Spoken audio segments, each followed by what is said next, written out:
Hello दोस्तों, कैसे हो सब आप। आशा करता हूँ कि अच्छे होंगे। आज हम पढ़ेंगे CMR 1957 और CMR 2017 में क्या क्या अंतर है, उसमें क्या बदलाव किया गया है, क्या नए प्रावधान रखे गए हैं, उनका एक परिचय पढ़ेंगे। तो चलिए हम लोग वीडियो शुरू करते हैं आज का। कोल माइंस रेगुलेशन 1957 और कोल माइंस रेगुलेशन 2017 में बदले हुए नए प्रावधान का परिचय। तो चलिए शुरू करते हैं। सबसे पहला टॉपिक है हमारी अनुसूचियाँ। अनुसूचियाँ व फॉर्म हटाना। तो अनुसूचियाँ व फॉर्म हटना, CMR 1957 में 3 अनुसूचियाँ थी और प्रथम अनुसूची में फॉर्म 1 से लेके 5 थे। द्वितीय अनुसूची में नक्शे व सेक्शन बनाने के लिए जो चिन्ह निर्धारित किए गए थे वो द्वितीय अनुसूची में था, और तृतीय अनुसूची में बोर्ड और पिलर से अलग प्रणाली से अगर आपको कोल एक्सट्रैक्शन करना है तो वो उसके लिए थी। तो चलिए, और 2017 में केवल एक अनुसूची है और उसमें सिर्फ एक फॉर्म है जिसमें नक्शे और सेक्शन बनाने के लिए निर्धारित चिन्ह दिए गए हैं। नए रेगुलेशन के अनुसार फॉर्म अब चीफ इंस्पेक्टर मतलब DGMS, चीफ इंस्पेक्टर मतलब DGMS के आदेश एवं अनुदेश से स्पेसिफाई किए जाएंगे। आगे है CMR 2017 में खान खोलने, खान बंद करने, मालिक, एजेंट या मैनेजर का नोटिस, उनका निवास बदलना या मालिक बदलना या एजेंट बदलना या मैनेजर बदलना या किसी खतरनाक घटना का नोटिस आदि नहीं दिए गए हैं। केवल यह लिखा गया है, यह स्पेसिफाई किया गया है कि जो चीज चीफ इंस्पेक्टर जिस फॉर्मेट को निर्धारित करेंगे उस फॉर्म में यह डिटेल दी जाएगी। चीफ इंस्पेक्टर मतलब, यहाँ पे आप कंफ्यूज मत होइएगा, चीफ इंस्पेक्टर मतलब DGMS और रीजनल इंस्पेक्टर मतलब DMS। यहाँ पे और आगे जो ब्यौरे का हटना है, ब्यौरे मतलब जो डिटेल्स का हटना है, तो CMR 1957 में हर एक ब्यौरे और डिटेल्स के लिए फॉर्म निर्धारित किए गए थे, लेकिन 2017 के बाद CMR 2017 के बाद DGMS द्वारा निर्धारित फॉर्म में ही जानकारी दी जाएगी। इसके लिए कोई भी फॉर्म निर्धारित नहीं किए गए, जो DGMS चाहे उस फॉर्मेट में निर्धारित की जाएगी। नए रेगुलेशन 2017 में 49 नए रेगुलेशन जोड़े गए हैं। अब रेगुलेशन नंबर की बात करें तो जो 1957 में जो रेगुलेशन नंबर्स थे, 2017 में वो रेगुलेशन नंबर कुछ बदल गए हैं। आगे हम देखेंगे बोर्ड द्वारा दिए जाने वाले सर्टिफिकेट। यहाँ पे विशेष रूप पे बदलाव किया गया है। जो CMR 2017 है, इनने विशेष रूप से ओपन कास्ट के लिए कुछ बदलाव किए हैं। जिन व्यक्तियों के पास गैस टेस्टिंग सर्टिफिकेट नहीं होता वो ओपन कास्ट के लिए भी परीक्षा दे सकते हैं। जैसे OCM के लिए जैसे मैनेजर, ओवरमैन, सरदार, ये जो सर्टिफिकेट हैं ये दिए जाएंगे। इसको बोलते हैं restricted to open caste certificates. Winding engineman 1 और क्लास 2 की जगह सिर्फ एक वाइंडिंग इंजनमैन का सर्टिफिकेट दिया जाएगा। शॉर्ट फायरर एवं लैंड चेकर का सर्टिफिकेट अब नहीं दिया जाएगा। शॉर्ट फायरर का सर्टिफिकेट नहीं दिया जाएगा तो शॉर्ट फायरिंग कौन करेगा? जैसे मैनेजर, जिसके पास मैनेजर का सर्टिफिकेट हो, ओवरमैन का सर्टिफिकेट हो, सरदार का सर्टिफिकेट हो, ऐसे व्यक्ति शॉर्ट फायरिंग कर सकेंगे। जैसे लैंड चेकर का सर्टिफिकेट हटा दिया गया है। जो भी सक्षम व्यक्ति जिसके पास गैस टेस्टिंग का सर्टिफिकेट है वह लैंड चेकर का काम कर सकता है। लैंड चेकर का जो सर्टिफिकेट है वो अब नहीं दिया जाएगा, लेकिन 2017 के पहले जिनके पास लैंड चेकर का सर्टिफिकेट है वो एज इट इज वर्क कर पाएंगे।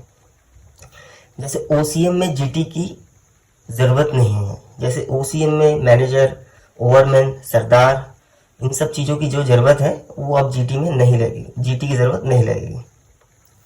तो परिभाषा एक में आ जाते हैं अपन। परिभाषाओं में 22 नई परिभाषाएं जोड़ी गई हैं। खान खोलने का नोटिस, इस नोटिस के साथ आपको सरफेस की प्रति, सेफ्टी मैनेजमेंट प्लान की प्रति, इन सभी जानकारियों के साथ पहले सिर्फ रीजनल इंस्पेक्टर और चीफ इंस्पेक्टर को ये जानकारी दी जाती थी। अब 2017 के बाद से ये जोड़ा गया है कि इन सब जानकारी, सरफेस प्लान एवं सेफ्टी मैनेजमेंट प्लान, इन सब के साथ आपको रीजनल इंस्पेक्टर और चीफ इंस्पेक्टर इसके द्वारा जिला मजिस्ट्रेट को भी ये जानकारी भेजा जाना चाहिए। यहाँ पे हम आगे देखेंगे वार्षिक विवरणी, मतलब एनुअल रिटर्न। 1957 रेगुलेशन के अनुसार पहले हम 20 फरवरी को दिया जाता था, लेकिन अब उसे 1 फरवरी कर दिया गया है।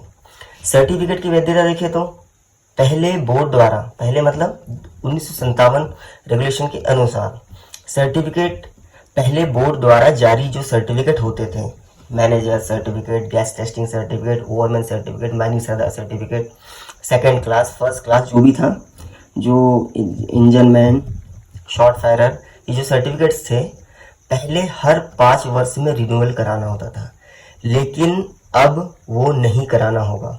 जो जिसका एक बार सर्टिफिकेट बन गया वो परमानेंट है। पहले जो आयु थी, अधिकतम आयु बोर्ड के द्वारा 65 वर्ष थी, अब उसे 70 वर्ष कर दिया गया। जैसे मैनेजर्स की योग्यता अगर ये देखा जाए तो CMR 1957 में पहले ओवरमैन के सर्टिफिकेट वाले व्यक्ति को एज अ मैनेजर ऑथराइज किया जा सकता था, लेकिन अब वो 2017 के रेगुलेशन के बाद वो ऑथराइज नहीं किया जा सकता। तो चलिए सेफ्टी ऑफिसर्स को लेकर क्या बदलाव किए गए हैं। तो वो सेफ्टी ऑफिसर्स में ये बदलाव किया गया है कि रेगुलेशन 2017 के आने के बाद अब OCM, ओपन कास्ट माइन में भी सेफ्टी ऑफिसर लगेगा अगर औसत मासिक मटेरियल हैंडल्ड 20,000 क्यूबिक मीटर से अधिक हो। अगर 50,000 क्यूबिक मीटर तक अगर मटेरियल हैंडल्ड होगा तो सेकेंड क्लास सेफ्टी ऑफिसर लग सकता है, लेकिन 50,000 क्यूबिक मीटर मटेरियल हैंडल से ज़्यादा हो तो वहाँ पर आपको first class manager certificate holder व्यक्ति ही सेफ्टी ऑफिसर बन सकता। असिस्टेंट मैनेजर की बात करें तो ये बोर्ड डिसाइड करेगा कि कितने असिस्टेंट मैनेजर लगेंगे, और अंडर मैनेजर की बात करें तो ये शब्द 2017 के बाद से हटा दिया गया है। प्लान की बात की जाए तो पहले अंडरग्राउंड में ओवरमैन को एक हैंड प्लान दिया जाता था, अब ओपन कास्ट में भी 2017 के बाद ओपन कास्ट में भी ओवरमैन को एक हैंड प्लान दिया जाएगा। चलिए हम आगे देखते हैं हवा का सैंपल और उसका विश्लेषण। तो यहाँ पे एक नया जो वेंटिलेशन ऑफिसर है उनका एक नया कर्तव्य जोड़ा गया है। यहाँ पे वेंटिलेशन ऑफिसर में नया कर्तव्य जोड़ा गया है, वह स्पॉन्टेनियस सीटिंग और आग संबंधी रेगुलेशन व उनके अधीन दिए गए अनुदेशों का पालन सुनिश्चित करेगा। एवं पहले जो विश्लेषण, हवा संबंधी जो विश्लेषण होता था हवा का सैंपल का, वो 4 दिन था, लेकिन अब वो 48 घंटे।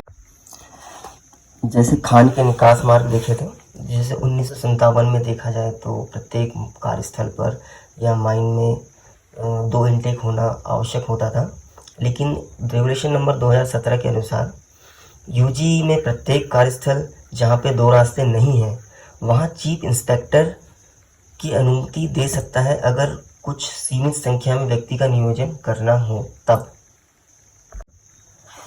शॉर्ट फायरिंग केबल 2017 में शॉर्ट फायरिंग केबल में कुछ बदलाव किया गया है। जैसे रेगुलेशन 1957 में केबल की जो लेंथ थी वो 18 मीटर थी मिनिमम, लेकिन 2017 में उसे 50 मीटर कर दिया गया है। और आपको तो पता ही है कि इसकी जो शर्त है कि वो है कि 2 राइट एंगल या 50 मीटर दोनों में जो ज़्यादा हो केबल की जो लेंथ है वो रखी जाती है। जैसे OCM में शॉर्ट फायरिंग में देखा जाए तो शेल्टर जो लिया जाता है, पहले जो डेंजर जोन है वो 300 मीटर का था, मतलब रेगुलेशन 1957 में यह 300 मीटर का जो रेडियस है वो डेंजर जोन माना जाता था, लेकिन अब जो डेंजर जोन है वो 500 मीटर माना जाएगा। एक महत्वपूर्ण जानकारी दोस्तों हम आपको यहाँ पे बता देते हैं कि 1 मई 1967 को चीफ इंस्पेक्टर को नया डेजिग्नेशन दिया गया है, उसका नाम है director general of mine safety DGMS, और वही वैसा ही रीजनल इंस्पेक्टर को नया डेजिग्नेशन दिया गया है डायरेक्टर माइन सेफ्टी। तो यहाँ पे DGMS मतलब चीफ इंस्पेक्टर, DMS मतलब रीजनल इंस्पेक्टर, ये चीज़ याद रखने वाली है दोस्तों। तो हमने कुछ अंतर जो नए कुछ जोड़े गए हैं रेगुलेशंस, उसके बारे में यहाँ पे हमने स्टडी की है। तो हम आने वाले वीडियो में हम रेगुलेशन नंबर 1 से आगे तक की जो स्टडी है उसको देखेंगे। तो अगर आपको ये चीज़ समझ आई होगी तो आप लाइक, शेयर और सब्सक्राइब कर सकते हैं। धन्यवाद।